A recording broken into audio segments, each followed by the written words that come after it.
السلام علیکم ناظرین، میں محمد اسلم حسین سیاست کی عالمی خبروں میں آپ سب کا استقبال کرتا ہوں۔ سابق امریکی صدر ڈونلڈ ٹرمپ نے معروف سابق مکس مارشل آرٹ فائٹر خبیب نورماگومڈوف کو یقین دلایا کہ وہ اقتدار میں آنے کے بعد غزہ میں جاری جنگ رکوا دیں گے۔ سوشل میڈیا پر ریپبلکن پارٹی کی طرف سے امریکہ کے صدارتی امیدوار ڈونلڈ ٹرمپ کی سابق مکس مارشل آرٹ خبیب نورماگومڈوف کے ساتھ ایک ویڈیو تیزی سے وائرل ہو رہی ہے، جس میں غزہ میں جاری اسرائیلی جارحیت سے متعلق بات کی گئی۔ سابق امریکی صدر ڈونلڈ ٹرمپ نے ریاست نیو جرسی کے شہر نیو یارک میں پروڈیشنل سینٹر میں منعقدہ UFC 302 ایونٹ میں شرکت کی، جہاں ان کی ملاقات سابق UFC لائٹ ویٹ چیمپئن سے ہوئی اور دونوں شخصیات کے درمیان خوشگوار ماحول میں بات چیت ہوئی۔ خبیب نے ڈونلڈ ٹرمپ سے کہا کہ میں جانتا ہوں آپ فلسطین جنگ رکوا دیں گے، جس پر سابق امریکی صدر نے انہیں جواب دیا، اقتدار میں آنے کے بعد میں یہ جنگ رکوا دوں گا۔ ویڈیو میں ڈونلڈ ٹرمپ خبیب کو یقین دہانی کروا رہے ہیں کہ اگر وہ انتخابات میں کامیاب ہو گئے تو غزہ میں جاری جنگ رکوا دیں گے۔ واضح ہے کہ 7 اکتوبر 2023 کو حماس کی جانب سے اسرائیل پر حملے کے بعد اسرائیلی حملوں میں اب تک 38,000 سے زائد فلسطینی بچے اور خواتین شہید ہو چکے ہیں، اور اس میں امریکہ بھرپور اسرائیل کا ساتھ دے رہا ہے۔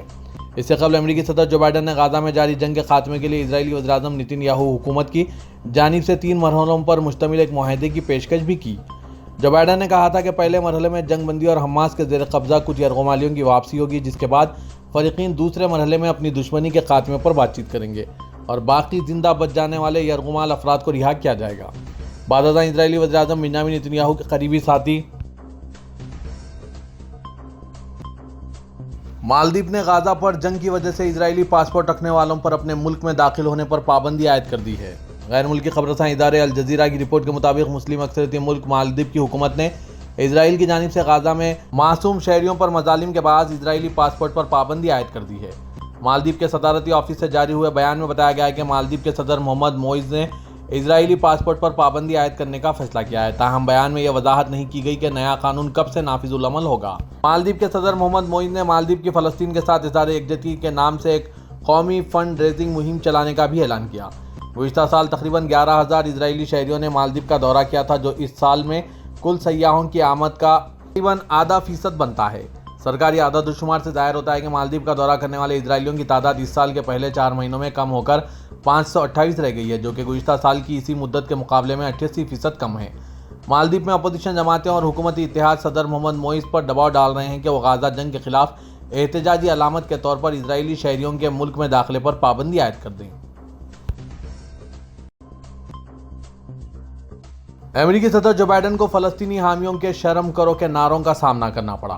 غیر ملکی خبررساں ادارے کے مطابق ریاست ڈیلاویئر میں صدر جو بائیڈن کو گرجا گھر سے باہر آتا دیکھ کر فلسطین کے حامیوں نے نعرے لگائے۔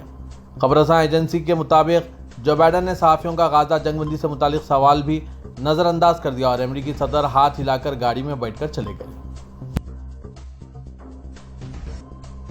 ماسکو نے واشنگٹن کو انتباہ دیا ہے کہ یہ بغیر سوچے سمجھے قدم نہ اٹھائیں جس کے ناقابل واپسی مہلک نتائج ہو سکتے ہوں۔ روسی نائب وزیر خارجہ سرگئی لاروف نے کیف کو امریکی ہتھیاروں سے روسی سرزمین پر حملہ کرنے کی اجازت دینے پر تبصرہ کیا۔ نائب وزیر نے کہا، ہم امریکی منتظمین کو ان غلطیوں کے خلاف خبردار کرنا چاہتے ہیں جن کے ناقابل واپسی نتائج ہو سکتے ہیں۔ ان کے مطابق امریکی انتظامیہ کچھ ناقابل فہم وجوہات کی بنا پر اسے موصول ہونے والے رد عمل کی سنگینی کو کم سمجھتی ہے۔ 31 مئی کو امریکی محکمہ خارجہ نے صدر جو بائیڈن کے یوکرین کی افواج کو جزوی طور پر روسی سرزمین پر حملہ کرنے کی اجازت دینے کے فیصلے کا اعلان کیا۔ روسی انتظامیہ نے پہلے خبردار کیا تھا کہ ایسے اقدامات کے خطرناک نتائج برآمد ہوں گے۔ جو بائیڈن کے بیان کے بعد کرملن نے کہا کہ یہ اس بات کا اشارہ ہے کہ امریکہ اس تنازع میں ملوث ہے۔ جنوبی افریقہ میں 1954 میں نسل پرستی کے خاتمے کے بعد سے پہلی مرتبہ نیلسن منڈیلا کی جماعت انتخابات میں اکثریت سے محروم ہو گئی۔ ملکی الیکشن کمیشن کے مطابق جنوبی افریقہ کی حکمراں جماعت ANC کو حالیہ انتخابات میں صرف 40% ووٹ ملے، کیوں ANC 30 سال میں پہلی مرتبہ انتخابات میں اکثریت حاصل نہ کر سکی۔ جنوبی افریقہ کی مرکزی حزب اختلاف جماعت ڈیموکریٹک الائنس کو تقریباً 21% ووٹ ملے۔ سابق صدر جیکب زوما کی MK پارٹی نے پہلے انتخابی مرحلے میں ہی 14% ووٹ حاصل کر لیے۔ حزب اختلاف جماعتوں نے انتخابی نتائج کو ایک اہم کامیابی قرار دے دیا۔ ان کا کہنا ہے کہ ملک شدید غربت اور عدم مساوات سے پریشان ہیں۔ بتایا گیا ہے کہ ANC کو دوبارہ حکومت بنانے کے لیے اتحاد کا سہارا لینا پڑے گا۔ جنوبی افریقہ میں 29 مئی کو ہوئے انتخابات میں 2 کروڑ 77 لاکھ رائے دہندگان تھے، تاہم انتخابات میں رائے دہی کا تناسب 65% ہی رہا، جو گزشتہ 30 سالوں میں سب سے کم تھا۔ فلسطینی انتظامیہ نے ایرانی رہبر اعلیٰ علی خامنہ ای کے اس بیان پر رد عمل کا اظہار کیا کہ غزہ کی پٹی میں جنگ بندی کے معاہدے کی کوئی امید نہیں کی جانی چاہیے۔ سرکاری فلسطینی خبررساں ANC وافا کے مطابق فلسطینی انتظامیہ نے کہا ہے کہ خامنہ ای نے کہا یہ جنگ ایک ایسے حساس لمحے پر رونما ہوئی ہے جب دشمن یعنی اسرائیل اپنے منصوبے کو عملی جامہ پہنانے کی کوشش کر رہا ہے تاکہ یہ خطے کو کنٹرول کریں اور تمام حساب کتاب کو پورا کریں۔ کسی کو بھی غزہ میں جنگ بندی کے معاہدے پر امید نہیں رکھنی چاہیے۔ فلسطینی عوام اسرائیلی جنگ اور اس کے جاری رہنے کی قیمت ادا کر رہے ہیں۔ بیان میں کہا گیا ہے کہ خامنہ ای کے ان بیانات کا مطلب فلسطینی عوام کے بہائے گئے خون کو ضائع کرنا ہے۔ فلسطینی عوام 100 سال سے لڑ رہے ہیں اور جدوجہد کر رہے ہیں۔ فلسطینی عوام کو ایسی جنگوں کی ضرورت نہیں ہے جو ان کی آزادی اور آزادی کے مقاصد اور القدس میں مسلمانوں اور عیسائیوں کے مقدمات کے تحفظ کے لیے کام نہ کریں۔ بیان میں اس بات پر زور دیا گیا کہ ان کے مطالبات غاصبانہ قبضے کے خاتمے اور مشرق القدس کے ساتھ ایک فلسطینی ریاست کا قیام ہے، اور اس بات پر زور دیا گیا کہ ایسی پالیسیوں کو قبول نہیں کیا جا سکتا جو فلسطینیوں کے قومی مقاصد کو پورا نہیں کرتی۔ خادم حرمین شریفین شاہ سلمان بن عبدالعزیز کو مصری صدر عبدالفتاح السیسی اور اردن کے فرمانروا شاہ عبداللہ ثانی کے تحریری مکتوب موصول ہوئے ہیں جو دو طرفہ تعلقات سے متعلق ہیں۔ سرکاری خبررساں NCSPA کے مطابق سعودی وزیر خارجہ کی نیابت کرتے ہوئے وزارت خارجہ کے انڈر سیکریٹری برائے بین الاقوامی امور ڈاکٹر عبد الرحمن راسی سے مملکت میں مصر اور اردن کے سفراء نے ملاقات کی اور تحریری مکتوب حوالے کیے۔ مصری سفیر احمد فاروق اور اردنی سفیر ڈاکٹر حاچم ابو فول کے ساتھ ملاقات میں دونوں ملکوں کے درمیان دو طرفہ تعلقات، تمام شعبوں میں انہیں مضبوط بنانے اور ترقی دینے کے طریقوں کا جائزہ لیا گیا۔ علاوہ ازیں مشترکہ دلچسپی کے امور پر بھی تبادلہ خیال کیا گیا۔ سعودی محکمہ ٹریفک نے متعدد خلاف ورزیوں پر 1061 موٹر سائیکلیں ضبط کی ہے۔ سبق ویب سائٹ کے مطابق 26 میں سے 1 جون تک مختلف شہروں سے موٹر سائیکلیں ضبط کی گئی۔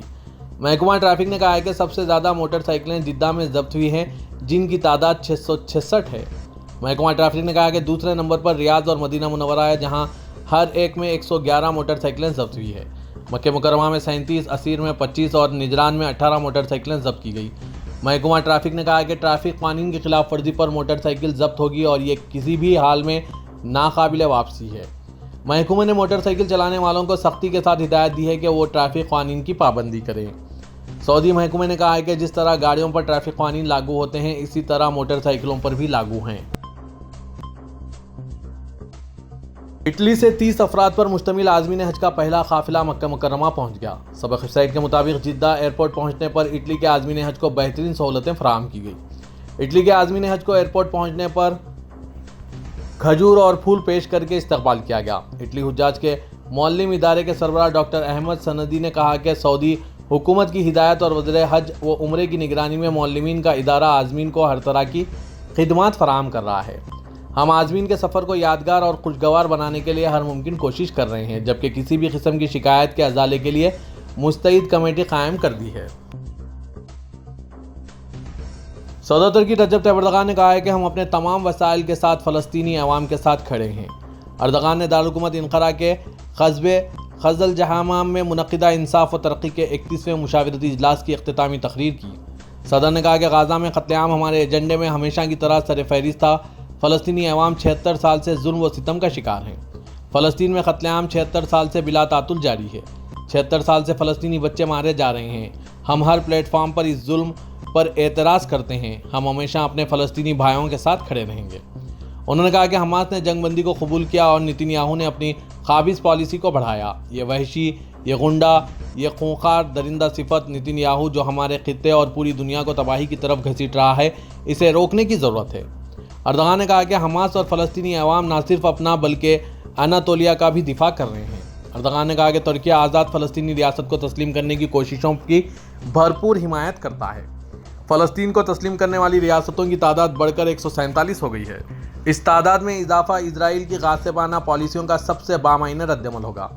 صدر اردغان نے اپنے خطاب میں دہشت گردی کے خلاف ترکیہ کی جنگ کا بھی ذکر کیا۔ ترکیہ اس وقت تک امن نہیں پا سکتے اور خود کو محفوظ محسوس نہیں کر سکتے جب تک کہ عراق اور شام کے شمال میں دہشت گردی پیدا کرنے والے دلدلوں کا خاتمہ نہیں ہو جاتا۔ پاکستان میں اسلام آباد ہائی کورٹ نے سائفر کیس میں عمران خان اور شاہ محمود قریشی کی سزا معطل کر دی ہے اور ان کی اپیلیں منظور کر لی۔ اسلام آباد ہائی کورٹ نے ٹرائل کورٹ کا فیصلہ کالعدم قرار دیتے ہوئے عمران خان اور شاہ محمود قریشی کو سائفر کیس میں بری کرنے کا حکم جاری کیا۔ عدالت نے مرکزی اپیلوں پر محفوظ فیصلہ سنایا۔ محفوظ فیصلہ اسلام آباد ہائی کورٹ کے چیف جسٹس عامر فاروق اور جسٹس میاں گل حسن نے سنایا۔ سائفر کیس میں بری ہونے کے بعد عمران خان کے خلاف بڑے مقدمات میں سے عدت کیس اور توشہ خانہ کیس بچتے ہیں۔ ماہرین کا ماننا ہے کہ سائفر کیس میں عمران خان اور شاہ محمود قریشی کو رواں سال 30 جنوری کو سنائی جانے والی 10 سال قید بامشقت کی سزا ختم ہونے کے بعد اب دیگر مقدمات میں بھی جلد فیصلے ہو سکتے ہیں۔ اگرچہ سائفر کیس میں اسلام آباد ہائی کورٹ کے فیصلے کے خلاف اپیل کی جا سکتی ہے، تاہم اس میں وقتی ریلیف ملنے کے بعد عمران خان کے خلاف قائم کیے گئے ایک سنگین مقدمے کے حوالے سے انہیں اپنا بیانیہ بہتر بنانے میں مدد مل سکتی ہے۔ سائفر کا مقدمہ عمران خان کے اسلام آباد میں ایک عوامی اجتماع میں مبینہ طور پر ایک امریکی اہلکار ڈیوڈ لا کے پاکستانی سفیر اسد مجید کو لکھے گئے خط کو لہرانے، اس کو کھو دینے اور اس کے تحت پاکستان میں حکومت کی تبدیلی میں امریکی مداخلت کا الزام لگانے پر قائم کیا گیا تھا۔